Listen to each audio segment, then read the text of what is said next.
মন্ত্রণালয় থেকে এক বিশাল সুখবর নিয়ে আজ আমরা হাজির হয়েছি।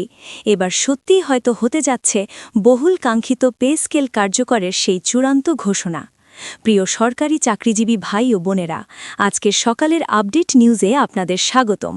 যারা আমাদের চ্যানেলে নতুন তারা এখনই চ্যানেলটি সাবস্ক্রাইব করুন, আর হ্যাঁ, অবশ্যই কমেন্ট করে জানাবেন আপনারা কে কোন জেলা থেকে আমাদের ভিডিওটি দেখছেন। তবে চলুন কথা না বাড়িয়ে আজকের সর্বশেষ সংবাদটি জেনে নিন। দেশের লাখ লাখ সরকারি চাকরিজীবীদের জন্য দীর্ঘদিনের সীমাহীন অপেক্ষার পর আবারও সামনে এলো এক বিরাট এবং যুগান্তকারী আপডেট। নবম পে স্কেল বাস্তবায়ন নিয়ে সারা দেশে, বিশেষ করে প্রশাসনের প্রতিটি স্তরে নতুন করে অত্যন্ত জোরালো ও প্রাণবন্ত আলোচনা শুরু হয়েছে। আর অর্থ মন্ত্রণালয়ের সাম্প্রতিক কিছু অত্যন্ত গুরুত্বপূর্ণ ও সুদূর প্রসারী নীতিগত পদক্ষেপে অনেকেই এখন দৃঢ়ভাবে মনে করছেন যে এবার সত্যিই প্রজাতন্ত্রের কর্মচারীদের জন্য চমৎকার কিছু একটা হতে যাচ্ছে। আমাদের আজকের এই বিশেষ প্রতিবেদনটি না টেনে একেবারে শেষ পর্যন্ত মনোযোগ সহকারে দেখুন, কারণ পুরো আলোচনার মধ্যে এমন কিছু অতি গুরুত্বপূর্ণ এবং সূক্ষ্ম বিষয় রয়েছে যা আপনাকে একটি অত্যন্ত পরিষ্কার ও স্বচ্ছ ধারণা দেবে যে আসলে নবম পে স্কেল বাস্তবায়নের পথে বর্তমান সরকার ঠিক কতটা এগিয়েছে এবং এর পেছনের অর্থনীতিটাই বা কেমন। সম্প্রতি অর্থ মন্ত্রণালয় থেকে যে বিশেষ নির্দেশনা দেওয়া হয়েছে তার ধারাবাহিকতায় একটি অত্যন্ত গুরুত্বপূর্ণ এবং তাৎপর্যপূর্ণ নোটিশ প্রকাশ করা হয়েছে। সেখানে সুস্পষ্টভাবে বলা হয়েছে যে বাংলাদেশ জাতীয় সংসদ কর্তৃক গৃহীত একটি অতি গুরুত্বপূর্ণ আইন মাননীয় রাষ্ট্রপতির সদয় সম্মতি লাভের পর সর্বসাধারণের অবগতির জন্য সরকারি গেজেট আকারে প্রকাশ করা হয়েছে। প্রকাশিত সেই গেজেটে স্পষ্টভাবে উল্লেখ করা হয়েছে যে সরকারি অর্থ ও বাজেট ব্যবস্থাপনা আইন ২০০৯-এর আলোকে সরকারি অর্থ ব্যবস্থাপনা, সংযুক্ত তহবিল থেকে অর্থ প্রদান এবং সরকারি হিসাব থেকে অর্থ প্রত্যাহার সংক্রান্ত স্পর্শকাতর বিষয়গুলোকে এখন নতুনভাবে এবং আগের চেয়ে অনেক বেশি জোরদার করা হয়েছে। এখানে আমাদের সংবিধানের ৮৫ অনুচ্ছেদ অনুযায়ী অত্যন্ত গুরুত্বের সাথে বলা হয়েছে যে সরকারি অর্থের সর্বোচ্চ নিরাপত্তা ও রক্ষণাবেক্ষণ, বাজেট ঘাটতি কঠোরভাবে নিয়ন্ত্রণ এবং সরকারি ঋণকে একটি সহনীয় ও নিরাপদ পর্যায়ে রাখার বিষয়টি সরকার অত্যন্ত গভীরভাবে বিবেচনা করছে। একই সাথে দেশের আন্তঃপ্রজন্ম সমতা নিশ্চিত করা, সামষ্টিক অর্থনৈতিক স্থিতিশীলতা যে কোনো মূল্যে বজায় রাখা এবং জাতীয় বাজেট প্রণয়নের ক্ষেত্রে সর্বোচ্চ স্বচ্ছতা ও জবাবদিহিতা নিশ্চিত করার উপরও বিশেষ জোর দেওয়া হয়েছে। এখন এই পর্যায়ে এসে আপনাদের মনে একটি অত্যন্ত স্বাভাবিক প্রশ্ন জাগতে পারে, আর অনেকেই হয়তো প্রশ্ন করতে পারেন যে এই জটিল আইনি কাঠামোর সাথে সাধারণ কর্মচারীদের পে স্কেলের আসলে সম্পর্কটা কোথায়। আসলে পুরো বিষয়টার মূল রহস্য এখানেই লুকিয়ে আছে, কারণ একটি নতুন পে স্কেল বাস্তবায়ন মানেই হচ্ছে রাষ্ট্রের কোষাগার থেকে প্রতি মাসে বিপুল পরিমাণ অতিরিক্ত সরকারি অর্থ ব্যয়, আর সেই বিশাল অর্থ ধারাবাহিকভাবে ব্যয়ের জন্য একটি অত্যন্ত শক্তিশালী, স্বচ্ছ এবং সুনির্দিষ্টভাবে নিয়ন্ত্রিত আর্থিক কাঠামো থাকা সরকারের জন্য একেবারেই বাধ্যতামূলক। এই নতুন আইনি কাঠামো অনুযায়ী কঠোরভাবে বলা হয়েছে যে সরকারি বাজেটে যে সুনির্দিষ্ট উদ্দেশ্যে অর্থ বরাদ্দ দেওয়া হবে সেই অর্থ শুধুমাত্র সেই উদ্দেশ্যেই ব্যয় করতে হবে। কোনো অবস্থাতেই অন্য কোনো খাতে সেই অর্থ স্থানান্তর বা ব্যবহার করা যাবে না। এছাড়াও সরকারের অভ্যন্তরীণ ও বৈদেশিক ঋণ গ্রহণ, ঋণ প্রদান এবং যে কোনো ধরনের গ্যারান্টি দেওয়ার ক্ষেত্রেও এখন থেকে অত্যন্ত কঠোর নিয়ম অনুসরণ করার সুস্পষ্ট নির্দেশনা দেওয়া হয়েছে। সরকারের উচ্চ পর্যায়ের অভ্যন্তরীণ সূত্রগুলো নিশ্চিত করছে যে দেশের এই পুরো আর্থিক কাঠামোটিকে এতটা শক্তিশালী করার পেছনে সরকারের মূল লক্ষ্যই হচ্ছে ভবিষ্যতে বড় ধরনের আর্থিক সিদ্ধান্ত, যেমন লাখ লাখ কর্মচারীর জন্য নবম পে স্কেল বাস্তবায়ন অত্যন্ত সহজ, নির্বিঘ্নভাবে এবং টেকসইভাবে কার্যকর করা।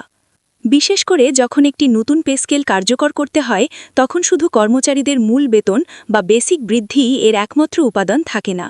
এর সাথে ওতপ্রোতভাবে যুক্ত থাকে মহার্ঘ ভাতা, বাড়ি ভাড়া, চিকিৎসা ভাতা, বার্ষিক ইনক্রিমেন্ট, অবসরপ্রাপ্তদের পেনশন এবং অন্যান্য আনুষাঙ্গিক নানা ধরনের আর্থিক সুবিধা, যা সরাসরি রাষ্ট্রের রাজস্ব ব্যয়ের ওপর একটি বিশাল ও দীর্ঘমেয়াদী প্রভাব ফেলে। ঠিক এই কারণেই সরকার তড়িঘড়ি করে কোনো ঘোষণা না দিয়ে প্রথমে পুরো রাষ্ট্রীয় অর্থনৈতিক কাঠামোকে শক্তিশালী করার দিকেই সবচেয়ে বেশি গুরুত্ব দিচ্ছে, যাতে পে স্কেল ঘোষণার পর টাকার অভাবে তা আটকে না যায়। এবার আসা যাক নতুন করে মন্ত্রণালয়ের অন্দরে যে আলোচনা শুরু হয়েছে সে বিষয়ে। অর্থ মন্ত্রণালয়ের একাধিক রুদ্ধদ্বার ও উচ্চ পর্যায়ের বৈঠকে নাকি নবম পে স্কেল নিয়ে একটি প্রাথমিক খসড়া নিয়ে বিশদ আলোচনা হয়েছে। সেখানে দেশের বর্তমান বাজার পরিস্থিতি, নিত্য প্রয়োজনীয় জিনিসের লাগামহীন মূল্যস্ফীতি এবং সরকারি কর্মচারীদের দৈনন্দিন জীবনযাত্রার আকাশচুম্বী ব্যয় অত্যন্ত গভীরভাবে বিবেচনায় নেওয়া হয়েছে।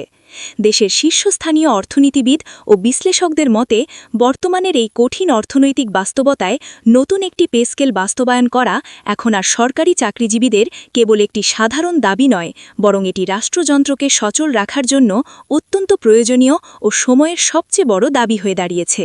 কারণ বাজারে দ্রব্যমূল্যের ক্রমাগত ঊর্ধ্বগতি, বাসা ভাড়া বৃদ্ধি, সন্তানদের লেখাপড়ার খরচ এবং সামগ্রিক জীবনযাত্রার ব্যয় অস্বাভাবিক বৃদ্ধির কারণে দেশের লাখ লাখ নিম্ন ও মধ্য আয়ের সরকারি কর্মচারী বর্তমানে এক অবর্ণনীয় আর্থিক চাপের মধ্যে তাদের দিনাতিপাত করছেন। এই দমবন্ধ করা পরিস্থিতিতে সরকার যদি দ্রুত একটি যৌক্তিক ও সমন্বিত পে স্কেল ঘোষণা করতে পারে, তাহলে তা প্রজাতন্ত্রের লাখো চাকরিজীবীর এবং তাদের পরিবারের জন্য এক বিশাল স্বস্তি নিয়ে আসবে। এতে করে তাদের কর্মস্পৃহা বাড়বে এবং প্রশাসনে গতিশীলতা আসবে। বিশ্বস্ত সূত্রে আরও জানা গেছে যে প্রস্তাবিত নতুন পে স্কেলে বেসিক বা মূল বেতন কাঠামোর পাশাপাশি বিভিন্ন ধরনের অত্যাবশ্যকীয় ভাতাগুলোকে সম্পূর্ণ নতুনভাবে পুনর্বিন্যাস করা হতে পারে। যেমন শহর ও গ্রামের জীবনযাত্রার ব্যয়ের পার্থক্য বিবেচনায় নিয়ে বাড়ি ভাড়া ভাতার হার নির্ধারণ, বর্তমান চিকিৎসা খরচের সাথে সঙ্গতি রেখে চিকিৎসা ভাতা যৌক্তিকভাবে বৃদ্ধি এবং যাতায়াত ভাতা ও টিফিন ভাতার মতো অন্যান্য সুবিধাগুলোও বর্তমান বাজার বাস্তবতার সাথে সামঞ্জস্য রেখে অনেকটাই বাড়ানো হতে পারে।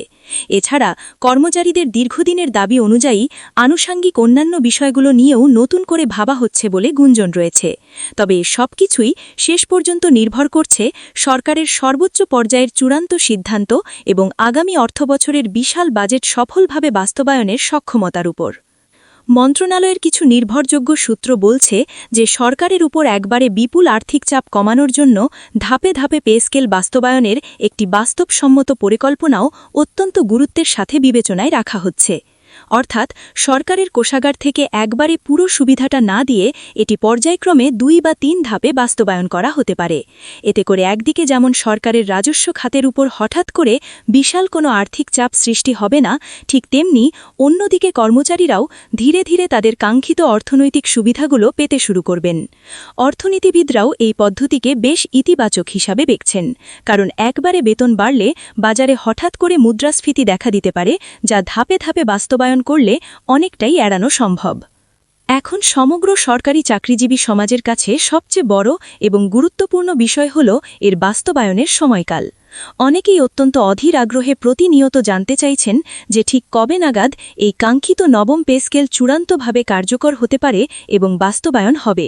যদিও সরকারিভাবে এখনও পর্যন্ত সুনির্দিষ্ট কোনো চূড়ান্ত তারিখ বা ক্ষণ আনুষ্ঠানিকভাবে ঘোষণা করা হয়নি, তবে অর্থ মন্ত্রণালয় ও জনপ্রশাসন মন্ত্রণালয়ের অভ্যন্তরীণ আলোচনার যে দৃশ্যমান অগ্রগতি তা গভীরভাবে পর্যবেক্ষণ করে অনেকেই ধারণা করছেন যে আসন্ন জাতীয় বাজেট ঘোষণার সময় অথবা তার ঠিক পরবর্তী কোনো সুবিধাজনক সময়ে এই বিষয়ে সরকারের শীর্ষ পর্যায় থেকে এক বড় এবং যুগান্তকারী ঘোষণা আসতে পারে।